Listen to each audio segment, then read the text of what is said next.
चलिए सीधे आज की इस चर्चा में गोता लगाते हैं। प्राचीन भारत के इतिहास में एक ऐसा नाम है जिसे सुनते ही पहले असीम शक्ति और फिर महान करुणा का ख्याल आता है, सम्राट अशोक।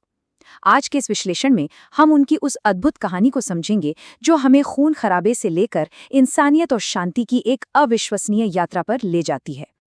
अब जरा सोचिए, ये इतिहास के सबसे गहरे और रहस्यमयी विरोधाभासों में से एक है ना।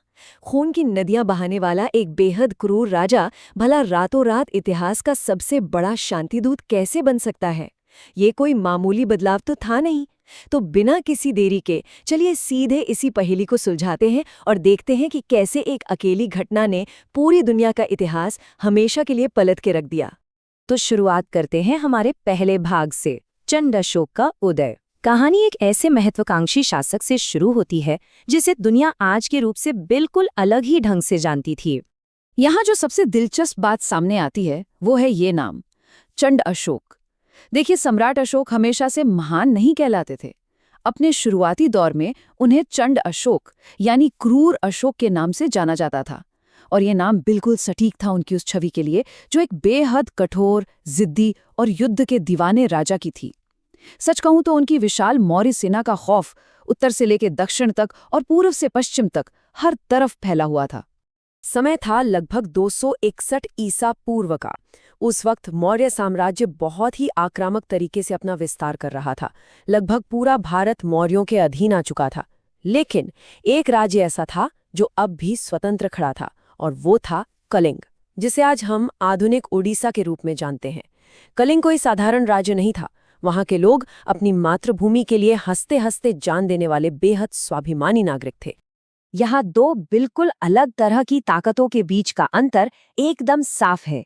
एक तरफ थी मौर्य साम्राज्य की विशाल और भयानक सैन्य शक्ति, जिसमें लाखों सैनिक और हजारों अजेय हाथी शामिल थे, और दूसरी तरफ था कलिंग, जिसके पास भले ही उतनी बड़ी सेना न हो, लेकिन उनका अदम्य साहस और अपनी मिट्टी के प्रति उनका असीमित प्रेम ही उनका सबसे बड़ा हथियार था। उस वक्त का माहौल कितना तनावपूर्ण रहा होगा, इसे समझने के लिए जरा सम्राट अशोक के इस कथन पर गौर कीजिए। यदि कलिंग झुकेगा नहीं तो उसे मिटा दिया जाएगा। ये वाक्य उनके चरम अहंकार को दर्शाता है। बताया जाता है कि जब उन्होंने दरबार में ये बात कही तो पूरी सभा में सन्नाटा छा गया था, क्योंकि उनके अपने मंत्री तक अच्छी तरह जानते थे कि इस शासक के गुस्से का अंजाम कितना खौफनाक हो सकता है। लेकिन दूसरी ओर कलिंग का जज्बा भी किसी से कम नहीं था। युद्ध से ठीक पहले के इस मार्मिक पिता-पुत्र संवाद को देखिए।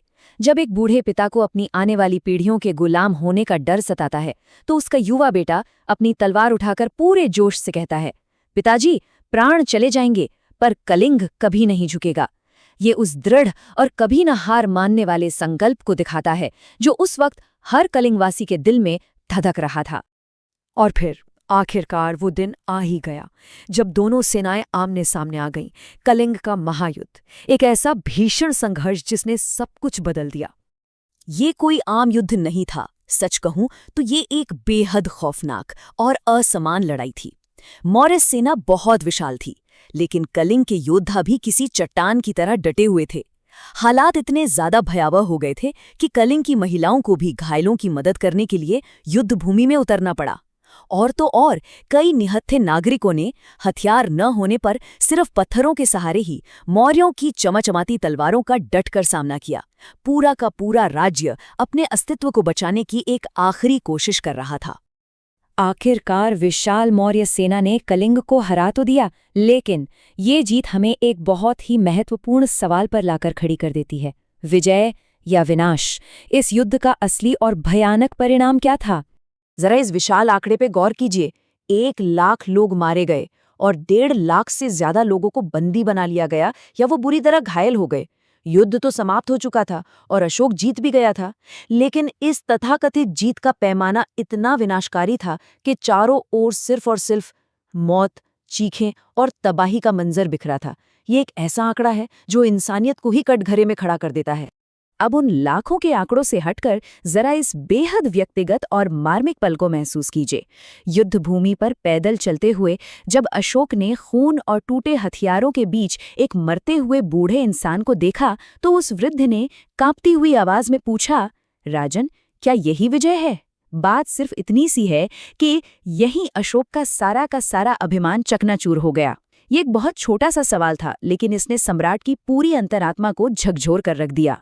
और ये अगला दृश्य तो उस भयानक युद्ध की असली कीमत को और भी हृदय विदारक ढंग से सामने लाता है। उसी मैदान पर एक छोटी सी बच्ची अपनी मृत माँ को हिला हिलाकर रो रही थी। माँ, उठो ना, देखो मैं डर रही हूँ। इन कराहों, चीखों और इस मासूमियत ने अशोक को अंदर तक तोड़ दिया।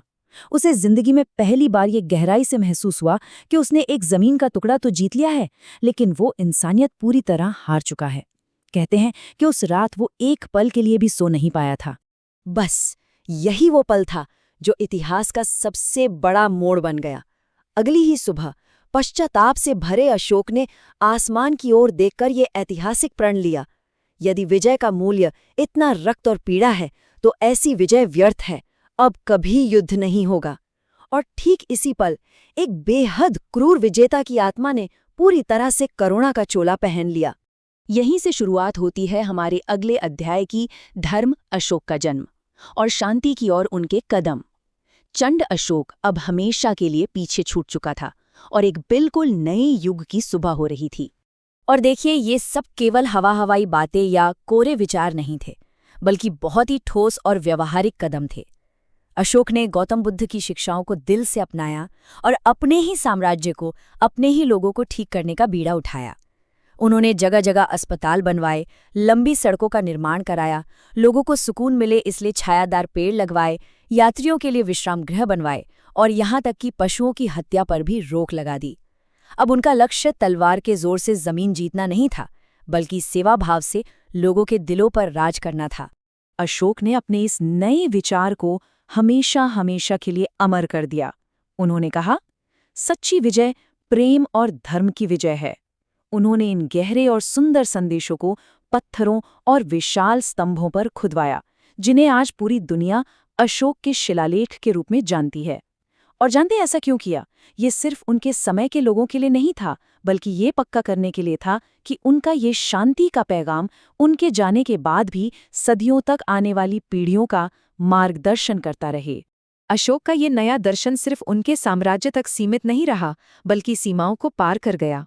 शांति का ये वैश्विक संदेश और बौद्ध धर्म का प्रसार कैसे हुआ, आइए देखते हैं। अशोक ने शांति के बहुत बड़े वैश्विक नेटवर्क की शुरुआत की। उन्होंने सेनाओं की जगह अब दुनिया भर में शांति दूतों को भेजना शुरू कर दिया। यहाँ तक कि उन्होंने अपने खुद के बेटे महेंद्र और बेकी संघमित्रा को भी धर्म और शांति का प्रचार करने के लिए श्रीलंका, नेपाल और अफगानिस्तान जैसे दूर दराज के देशों में भेजा।